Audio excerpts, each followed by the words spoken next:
Welcome, my dear learners, for this course on mechanical vibrations.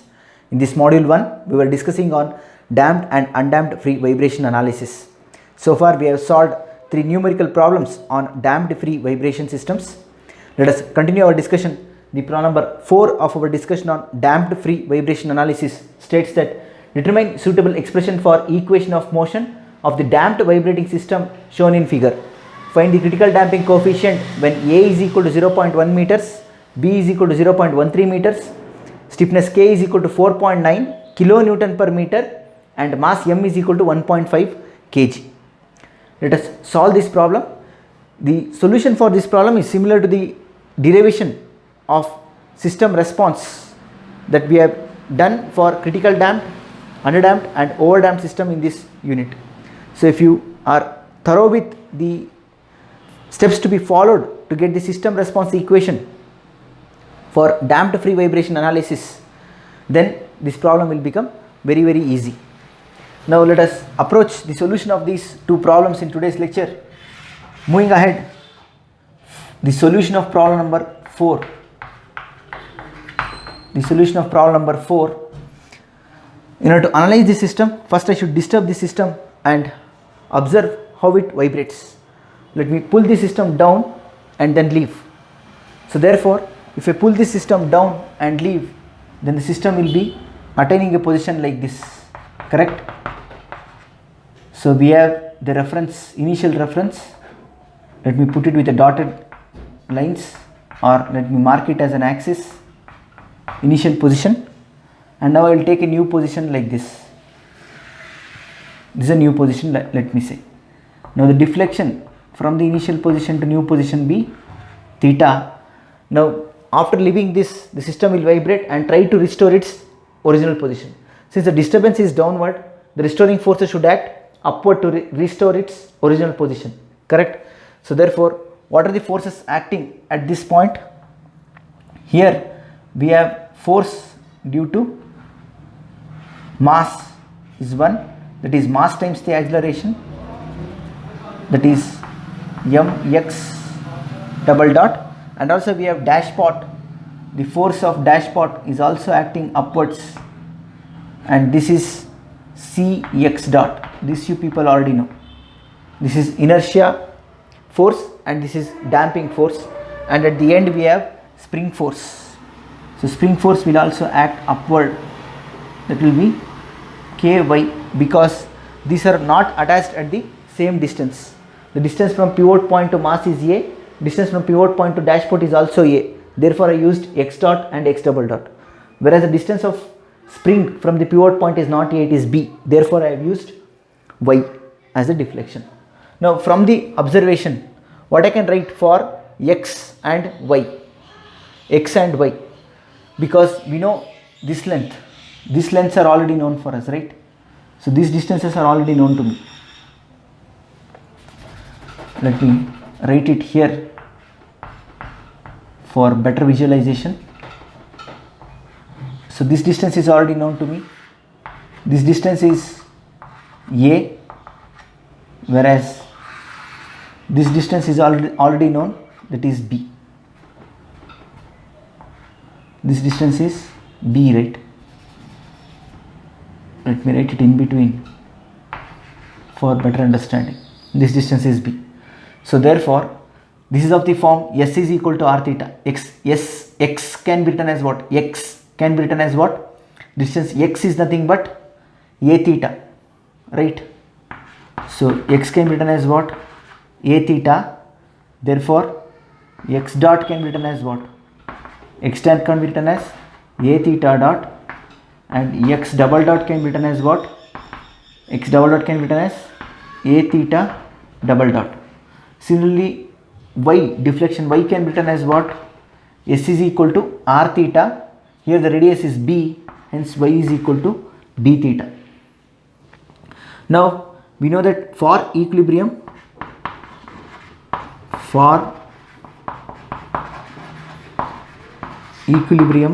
of the system, sum of moments taken at pivot point O must be equal to 0.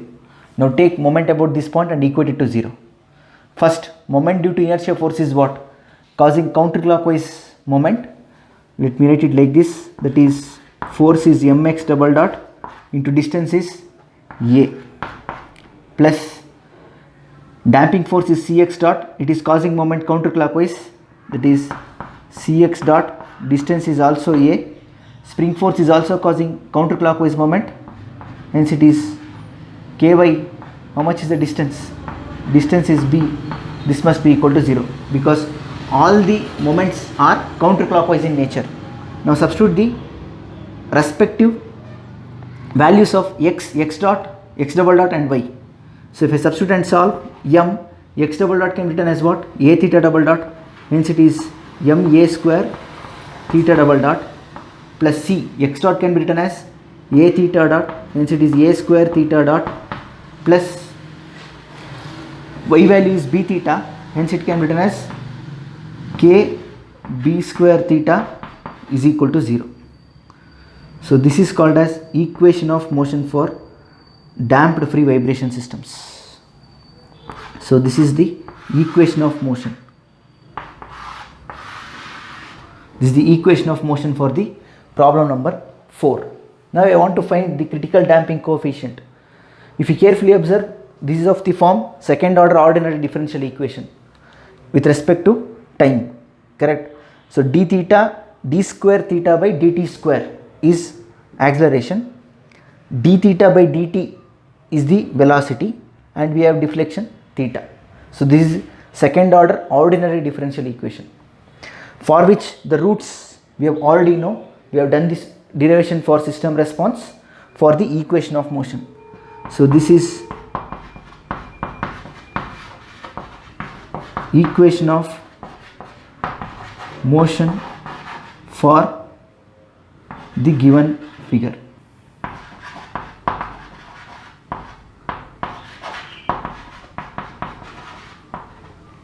And the roots are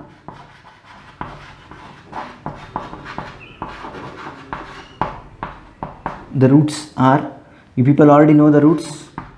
u1 comma 2 is equal to what? Minus b plus or minus square root of b square minus 4ac by 2a.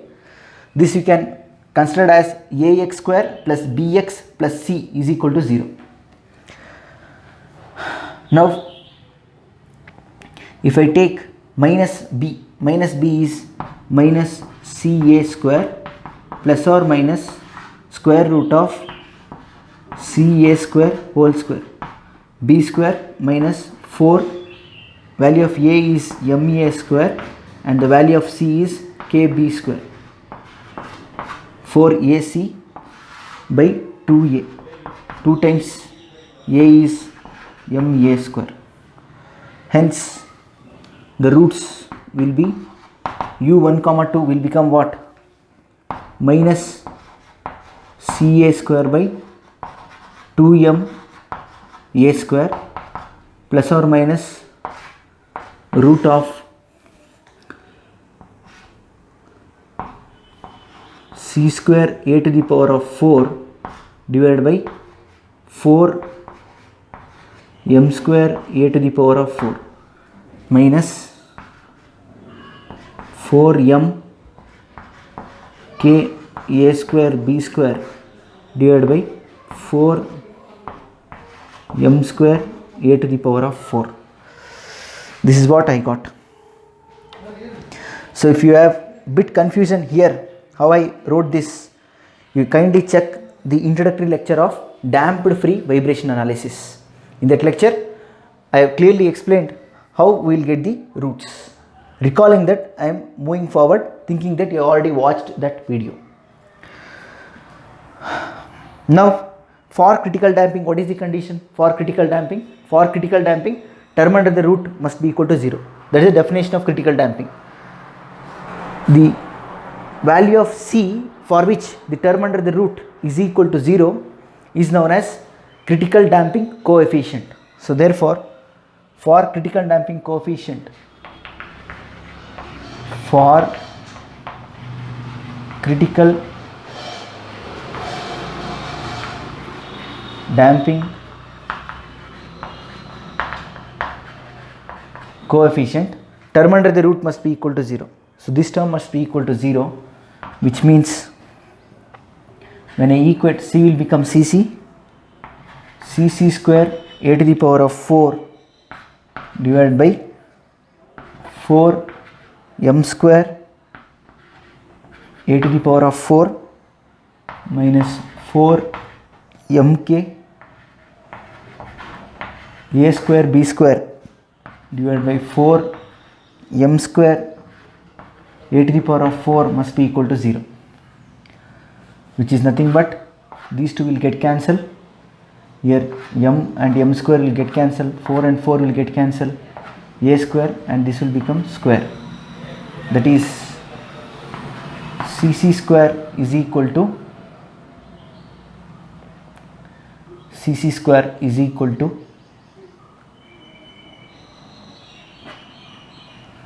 this 4 m square k b square will be left out, right? 4 m square k b square divided by m a square is what I have. So this m and this m will get cancelled, hence Cc will be equal to what? Cc will be equal to 2b by a into root of m into k, So this is the expression for critical damping coefficient. So we know all the values. If I substitute and solve, I'll get the answer as 2 into b. The value of b is 0.13 divided by value of a is 0.1 multiplied by root of mk. Mass m is 1.5 into k is very important. K is in kilonewton per meter, but we should substitute in Newton per meter. Hence it is 4900, not 4.9. Be careful. 4900. If I solve, I'll get the answer as 222.9. I can take it as 223 Newton second per meter. So the critical damping coefficient for the given problem is 223 Newton second per meter. Whenever you have problems like this, to find critical damping coefficient by obtaining the equation of motion for the given diagram, always you should follow the procedure of derivation what we have used to get the system response for damped free vibration analysis. That is what I have done here. So these type of practices we have already done for undamped free vibration analysis also. Now let us move for solution of problem number 5. That is, the simple pendulum is pivoted at point O as shown in the figure. If the mass of the rod is negligible, find the damped natural frequency of the pendulum. He is asking to determine the damped natural frequency of the pendulum. Let us solve damped natural frequency of pendulum shown in figure 5. So if I move for solution, now to analyze the system, first I should disturb it. Let me disturb it first. It is pivoted at point O. So this is point O. This is the pivot point O. So about the pivot point, if I disturb, what happens? So let me call the initial position as axis like this. We have pivot point O, where I will create the disturbance. That is, I will pull the pendulum towards left. I will pull the pendulum towards left. So then the pendulum will deflect like this. Pendulum will deflect like this. So this is theta, and here also it is theta, same. Now what about the restoring forces acting? So first restoring force is because of inertia of mass. So inertia of mass will act like this. That is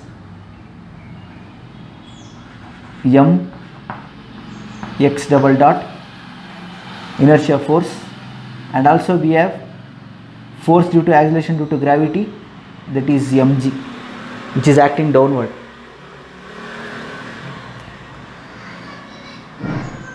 Next we have damping force, restoring damping force, which is acting here. How much is restoring damping force? let me take it as C y dot, because the distance of dash pot and mass are not same from the pivot point, hence I am taking this as x double dot and this as y dot.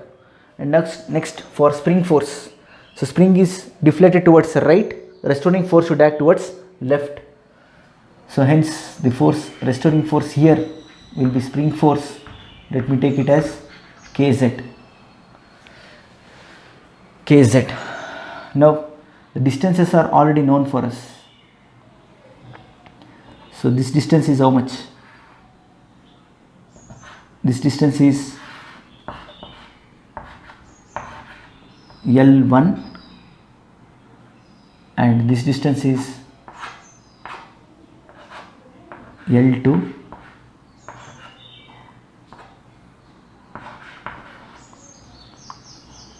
and this distance is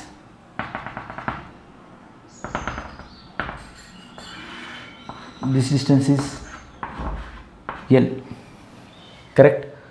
Now this is L2, that is the radius. For small deflection, this deflection y will be how much?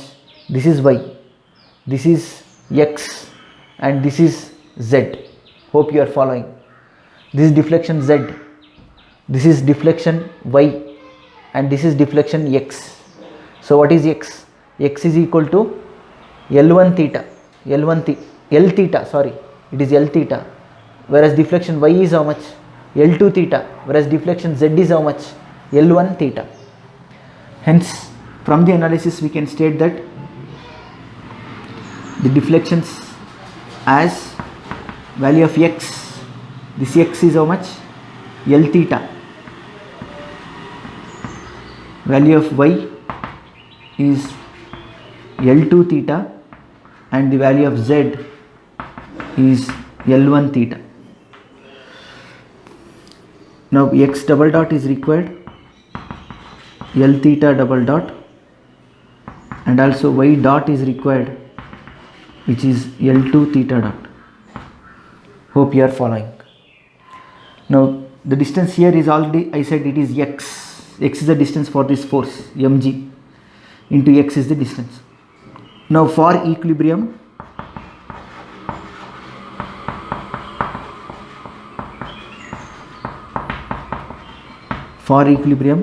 moment taken about pivot point O must be equal to 0, right?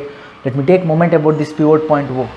First, if I take for inertia force, mx double dot is causing counterclockwise moment, distance is L, so force is mx double dot, distance is L, plus the force due to gravity, is also causing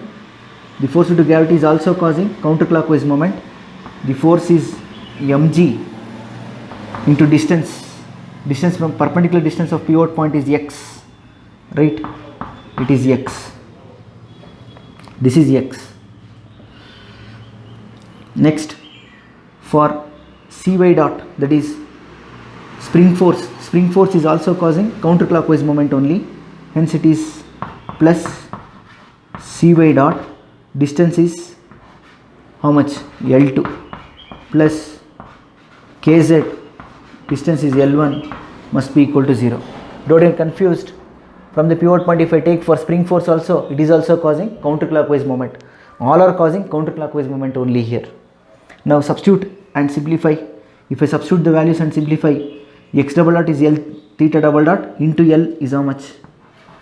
M L square theta double dot plus mg, value of x is L theta, mg L theta, plus c L2 square theta dot plus k L1 square is equal to 0. K L1 square theta is equal to 0. K L1 square theta is equal to 0. Now if I simplify this further, what I am going to get? ML square theta double dot plus C L2 square theta dot plus mgl plus kl1 square into theta is equal to 0. Now I'll divide this throughout by ml square. Divide throughout by ml square. If I do that, I'll get the equation as theta double dot plus c L2 square by ml square theta dot plus mgl plus kl1 square by ml square theta is equal to 0. This is what I will get. Now comparing this with the standard form, that is comparing this with the standard form,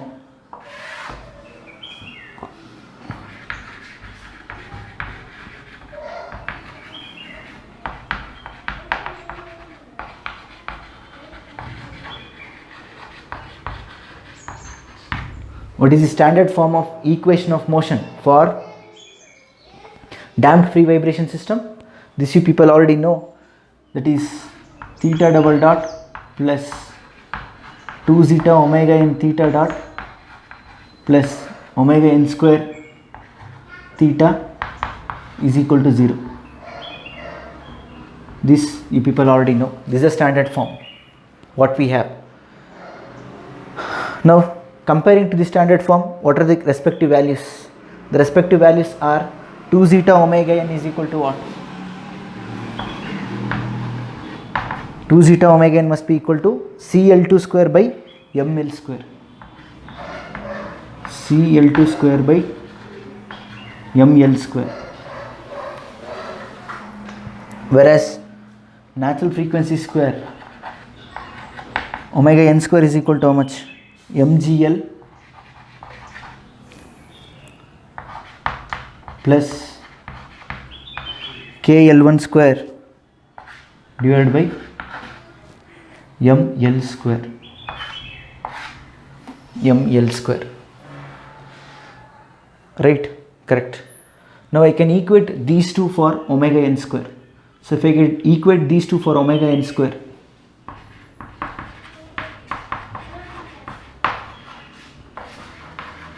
equating for omega n square, what I can write? CL2 square by 2 zeta ml square whole square is the omega n square, right? Omega n is equal to CL2 square by 2 zeta ml square. Whole square will become omega n square. This must be equal to, we already have omega n square, that is mgl plus kl1 square divided by ml square. Now find the value of zeta square. So what is the value of zeta square? Zeta square will be how much? You know already omega n square one value. Find zeta square from this. So zeta square will be c square L2 to the power of 4 divided by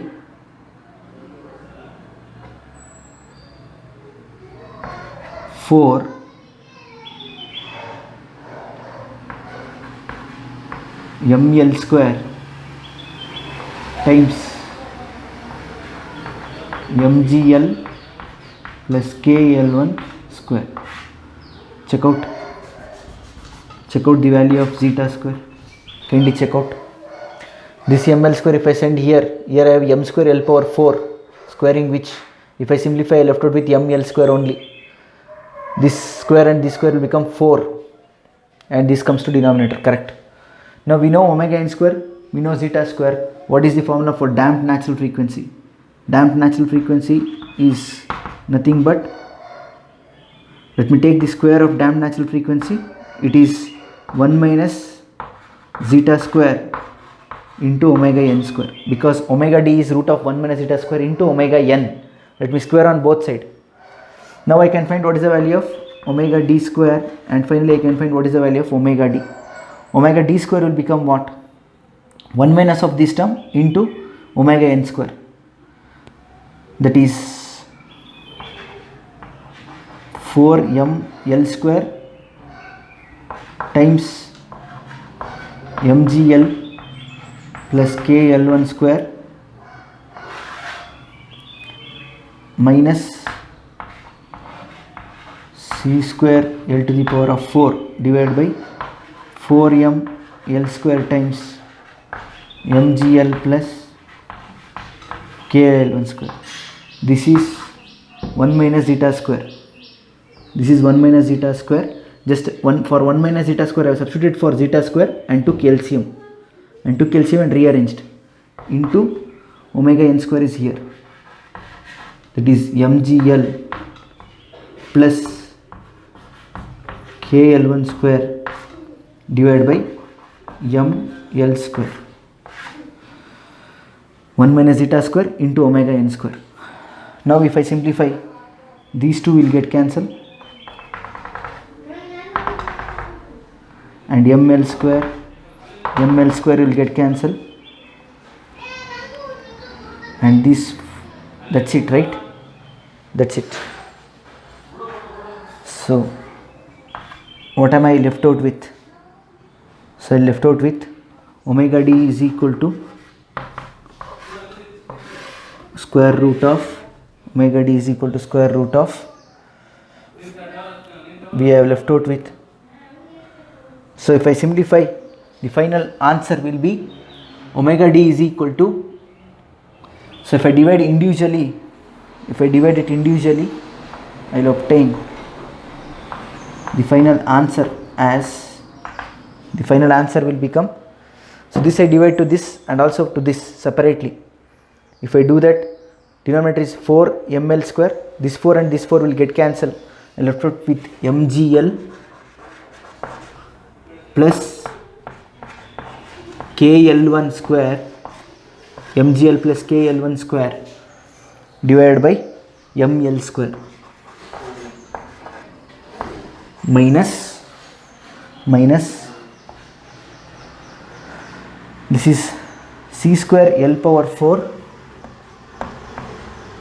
c square l2 to the power of 4, c square l2 to the power of 4 divided by 4 ml square divided by 4 ml square, 4 ml square. So here we have minus sign. So I divided separately. So this is the final expression for dampened natural frequency in radians per second. So if you divide by 2 pi, you will get it in hertz. So this is the complete solution for problem number 4 and problem number 5. That's all from this lecture. Thank you all.